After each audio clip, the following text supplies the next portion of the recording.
BRS working president KTR Secunderabad Sri Ujjaini Mahankali అమ్మవారిని దర్శించుకుని ప్రత్యేక పూజలు నిర్వహించారు.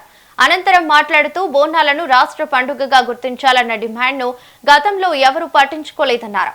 కేసీఆర్ ముఖ్యమంత్రిగా ఉన్న సమయంలో బోనాలను రాష్ట్ర పండుగగా గుర్తించారని తెలిపారు.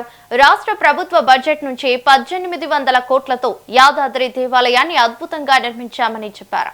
హైదరాబాద్ లోని ప్రతి దేవాలయానికి కూడా నిధులు కేటాయించినట్లు కేటీఆర్ పేర్కొన్నారు.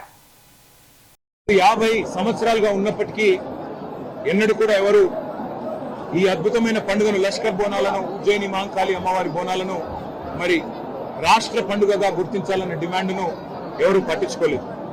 కానీ పెద్దలు కేసీఆర్ గారి నాయకత్వంలో ఆ రోజు మా తలసాని శ్రీనివాస్ యాదవ్ గారు, అదేవిధంగా మా హైదరాబాద్ నగరానికి సంబంధించిన శాసనసభ్యులు, అదేవిధంగా నాయకులు అందరూ కూడా వచ్చి ఇది తప్పకుండా మనం చేయాల్సిన పని అంటే కేసీఆర్ గారు చెప్పిన మాట ఒకటే, మనం తెలంగాణ సాధించిందే ఆ తల్లి ఆశీస్సులతో.